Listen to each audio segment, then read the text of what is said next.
Bem-vindo à segunda aula do curso de Introdução ao Desenvolvimento de Jogos com Godot. Meu nome é Cleison Lima e nessa aula também é uma aula teórica. A gente vai estudar alguns conceitos básicos relacionados ao desenvolvimento de jogos. O primeiro deles a gente vai entender o que é uma engine, né? Para isso a gente precisa ver como é que jogos eram desenvolvidos há alguns anos atrás. Antes, os jogos eram desenvolvidos utilizando uma linguagem de programação e puramente ela, nada mais fora a própria linguagem escolhida pelo programador. E isso fazia com que o programador que estivesse desenvolvendo aquele jogo, ou os programadores, tivessem que desenvolver, dentro dessa própria linguagem, todas as mecânicas básicas do game e algumas coisas que nem eram relacionadas ao games, como, por exemplo, o gerenciamento de memória, ou como o computador ia lidar com a imagem que tinha no jogo, ou coisas do tipo. E isso era algo comum a todo jogo que era desenvolvido. Precisava sempre refazer essas mesmas características. Para facilitar o trabalho, os desenvolvedores decidiram então pegar todas essas funcionalidades comuns e colocarem elas em um único local, né? Criando um único software para ajudar o desenvolvimento futuro de novos jogos. Com isso nasceu o conceito de uma engine, né? Então a engine é um programa, um software ou um conjunto de bibliotecas de uma determinada linguagem que vai facilitar o desenvolvimento de jogos. Elas, no padrão, têm algumas funcionalidades que são bem comuns entre elas. Então, a gente tem, no caso, a renderização de imagens, a simulação de física, para o próprio software saber como vai simular questões como gravidade ou detecção de colisões entre diferentes objetos na cena do jogo, lidar com animações, com sons e com o gerenciamento de memória daquele hardware, né, do computador, do videogame, enfim. Essas são algumas engines no mercado, na verdade existem muito mais outras engines, essas são somente algumas, bem mais famosas, que no caso são a Unity, a Unreal, a Game Maker, a CryEngine, a Construct e a que a gente vai utilizar durante o curso, que é a Godot. Mas por que que nós vamos utilizar a Godot especificamente? Primeiro porque ela é multiplataforma, então o editor, né, o software que a gente utiliza para poder desenvolver o jogo, ele vai rodar tanto no Windows, no Linux, no macOS. O jogo que você desenvolve na Engine também é um jogo multiplataforma, então você consegue exportar ele para plataformas mobile, como iOS e Android, para plataformas desktop, para computadores, com Windows, Mac ou Linux, e por último você também consegue exportá-la para rodar na web, ou seja, você consegue pegar o jogo que vai rodar dentro de um navegador. Ela também não requer nenhum tipo de instalação, então ela é apenas um executável, você vai até o site da Godot, baixa ela, descompacta, é um arquivo que você dá duplo clique, já consegue utilizar. Ela é relativamente leve, né? Além do download dela ser pequeno, ela consegue rodar em computadores que têm um hardware muito fraco, né? Então já existem pessoas que conseguem rodar a Godot inclusive em um Raspberry Pi, que é um computadorzinho que tem apenas 512 MB de memória RAM, o que é bem impressionante para um computador conseguir rodar uma engine de desenvolvimento de jogos. Outra coisa é que a linguagem de programação que a Godot usa é uma linguagem chamada GDScript, é uma linguagem própria dela, que os desenvolvedores criaram, mas ela é muito semelhante ao Python. E quem conhece Python sabe que é uma linguagem que tem uma curva de aprendizagem muito pequena, né? É uma linguagem fácil, que tem uma sintaxe simples, e que consegue resolver os problemas do cotidiano de um programador de forma bem direta. Ela é open source, ou seja, o código-fonte do software tá disponível na web. Qualquer pessoa pode baixar o código-fonte, modificá-lo, criar sua própria engine a partir dele. E o legal disso é que, além de termos os desenvolvedores da própria engine trabalhando em cima dela, a gente tem pessoas da comunidade open source ajudando a tornar a engine melhor. E por último, ela é totalmente gratuita. Então, baixar ela não custa nada para você, utilizar ela no teu computador não vai te gerar nenhum tipo de gasto.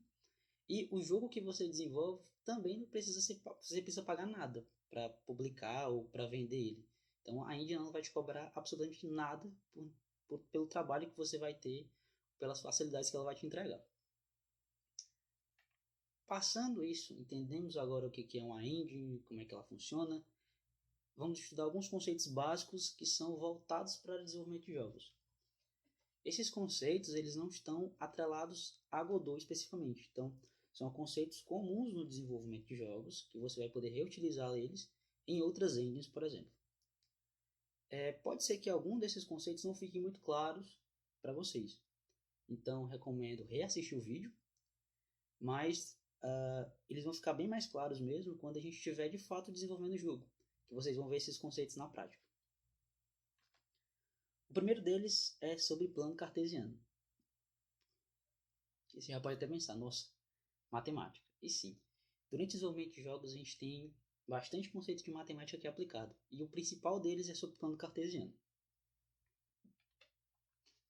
No caso, esse é o plano cartesiano que a gente está acostumado a ver, né? Que é um plano cartesiano que tem o eixo x, o eixo y, sendo o eixo x o eixo horizontal, o eixo y o eixo vertical, né? Então, o comum é que a gente tem aqui o eixo x, que os seus valores crescem da esquerda para a direita e diminuem da direita para a esquerda. E o eixo y, que é o eixo vertical, os valores crescem de baixo para cima e eles diminuem de cima para baixo. Até aí nada demais. E a gente consegue encontrar qualquer ponto aqui desse eixo cartesiano através de duas coordenadas, sendo uma x e outra y. Então, por exemplo, imagina que essa reta aqui vai de 0 até 10. Então, o ponto 5 seria mais ou menos aqui ao meio. E aqui também vai de 0 até 10. E o ponto 5 seria até o meio aqui. Então, uma coordenada 5, 5, né? O x igual a 5 e o y igual a 5, seria um valor mais ou menos por aqui. Só que quando a gente fala em desenvolvimento de jogos, o plano cartesiano ele é um pouco diferente. No caso, ele se comporta dessa maneira. Perceba que o eixo Y, o eixo vertical, ele está invertido. Então, ao invés de ele estar apontando para cima, ele está apontando para baixo. O X ele permanece igual, sem nenhuma modificação. Porém, o Y, em vez dele crescer para cima, ele diminui para cima e aumenta para baixo. Então, se eu fosse utilizar a mesma coordenada 5, 5, né, x igual a 5, y igual a 5, em vez dela ser aqui, ela seria aqui nessa parte mais abaixo. E o que a gente utiliza disso dentro do desenvolvimento de jogos? Basicamente para posicionamento de objetos. Então aqui eu tenho um exemplo, né, de uma cena, de um jogo, e um objeto que é uma nave. Esse objeto, o centro dele está posicionado na posição x 160 e y 450. Então ele vai ficar centralizado nessa tela e ao fundo dela. Porque como o y ele vai aumentar para baixo, o 450 ele vai para baixo e não para cima. Tá bom? E outra coisa que é importante. O ponto 00 do eixo cartesiano, que seria aqui no meio, é exatamente o canto superior esquerdo da nossa tela do nosso jogo. Então, se eu posicionasse um objeto na posição 00, ele ficaria exatamente nessa ponta. Bem, outra questão é sobre o FPS. FPS quer dizer frames por segundo. É basicamente a forma como o jogo de fato aparece para a gente. O que na verdade está acontecendo é que o computador está renderizando imagem uma atrás da outra. Então, como essa renderização ela acontece de forma muito rápida, a gente tem uma ilusão de que as coisas estão acontecendo de forma fluida, né? Como se, por exemplo, como no exemplo dessa animação. Aqui a gente vê uma animação acontecendo, mas na verdade são desenhos que foram feitos individualmente em uma folha de papel. Então, cada folha de papel tem um desenho novo com atualização do que deve acontecer. E quando são passadas rapidamente, a gente tem a ilusão de que está acontecendo uma animação. No jogo acontece da mesma maneira. Então, cada vez o jogo ele atualiza a imagem, então ele gera uma imagem nova para você, mas aquela imagem é estática. Só que isso acontece tão rápido que você não percebe. E aí, a velocidade disso é exatamente o FPS. Então, a gente tem, por exemplo, jogos que rodam a 30, 60, até 120 FPS. Quer dizer que um jogo que roda 30 FPS, ele roda 30 frames por segundo. Ou seja, a cada segundo, o computador renderizou na tela do jogo 30 imagens diferentes. Isso é muito rápido, o nosso olho não consegue perceber a diferença de uma imagem para outra, né? A gente não consegue perceber que tem uma imagem sendo retirada e outra imagem sendo colocada no local. Isso dá a ilusão para a gente que houve de fato uma animação, que as coisas estão acontecendo de forma fluida.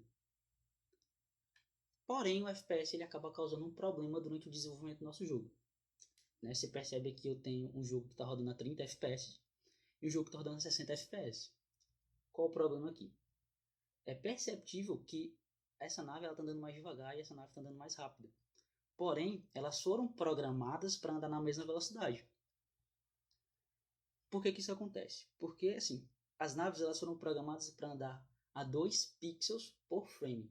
Então, a cada frame, a imagem ela se movimenta a 2 pixels. Se a gente for fazer um cálculo básico, né, então, o que acontece é que a imagem está a 2 pixels por frame. No jogo que está rodando a 30 frames por segundo, a gente tem 30 frames por um segundo. Então, 2 pixels vezes 30, eu tenho 60 pixels por segundo. Então, nesse primeiro caso, a minha imagem ela está se movimentando em uma velocidade de 60 pixels por segundo. Já nesse segundo caso, como ela está rodando a 60 frames, ela está tendo uma velocidade do dobro da primeira. Então ela tem uma velocidade de 120 pixels por segundo. Então ela se torna mais rápida. E isso é um problema, porque imagina que eu desenvolvo um game, e aí eu lanço ele, e aí uma pessoa que tem um computador mais fraco só consegue rodar esse jogo a 30 frames, e uma pessoa que tem um computador mais rápido, obviamente vai conseguir rodar esse jogo a uma quantidade de frames maior. E aí eu vou ter o mesmo jogo rodando em computadores diferentes com comportamentos diferentes. Então, os meus dois jogadores eles não têm a mesma experiência. Né? Talvez esse aqui tenha a experiência correta, esse aqui tenha uma experiência reduzida, mas isso não é legal, eu estou limitando a quantidade de jogadores do meu game. Então, como é que eu posso corrigir isso? E aí que entra um outro conceito, que é o Delta Time. Né? O que é o Delta Time? Nada mais é do que o tempo que se passa entre um frame e outro. Então, aqui eu tenho um exemplo de uma linha do tempo. Né? Cada retângulo desse é um frame.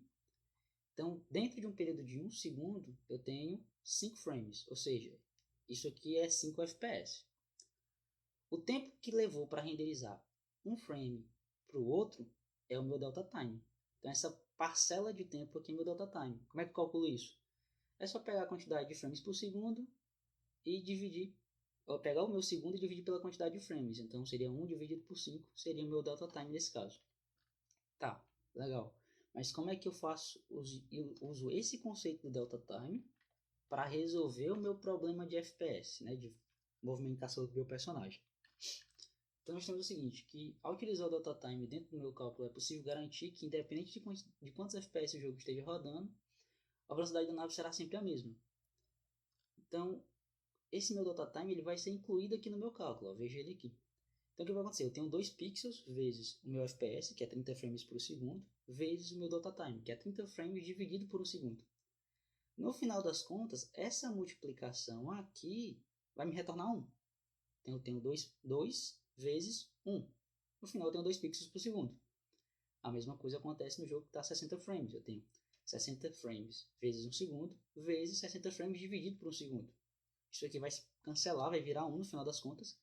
E eu vou ter 2 pixels vezes 1 segundo. 2 pixels por segundo. Então, em dois computadores diferentes, rodando a FPS diferentes, o meu jogo vai ter o mesmo comportamento. E no final eu vou ter isso aqui.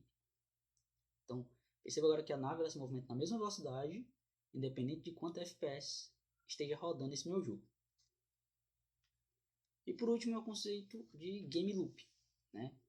O meu game, ele querendo ou não, é um código que está rodando por trás, gerenciando tudo aquilo. E esse código ele tem que ficar se repetindo constantemente. Exatamente isso é meu game loop. Então, quando eu inicio o jogo, eu tenho algumas funções que são chamadas. No caso, a primeira dela é a init. Ela vai iniciar todos os componentes do meu jogo. Depois eu tenho o preload, que ele vai carregar os componentes, então imagens, sons, as animações que eu preciso. Eu tenho o create, que ele vai colocar isso de fato em tela, vai criar todos esses componentes. E aí eu entro no game loop, onde as coisas são atualizadas via código. Então, por exemplo, ele vai analisar um botão que eu apertei e verificar o que tem que fazer. Depois que ele faz essa atualização via código, ele renderiza essa atualização em tela. Então, esse fica se repetindo, um loop. E esse loop é atrelado ao meu FPS. Então, esse loop aqui ele vai rodar de acordo com o meu FPS. Então, se o meu FPS é 30, se eu tenho 30 FPS no meu jogo, esse meu loop executa 30 vezes a cada segundo. Se o meu jogo está rodando a 60 FPS, esse loop ele vai executar 60 vezes por segundo. E no final, quando eu finalizo o meu jogo, né, esse meu loop ele acaba, ele para, e aí eu tenho um shutdown, que é o desligamento do meu game. Bem, era isso os conceitos que eu queria passar nessa aula de hoje. Entendo que é uma aula um pouco mais chata, a questão de matemática, esse delta time, enfim. Mas se não ficou muito claro, eu recomendo repetir o vídeo, assistir novamente. Mas, de qualquer maneira, isso vai ficar bem mais claro quando a gente de fato aplicar esses conceitos dentro do desenvolvimento do nosso game. Então a gente vai utilizar o delta time, a gente vai fazer o cálculo do personagem e utilizar o delta time. A gente vai trabalhar um pouco com essa questão do eixo cartesiano para fazer o posicionamento dos personagens em tela. E esse game loop a gente vai ver ele também na prática, beleza? Então, vejo você até na próxima aula.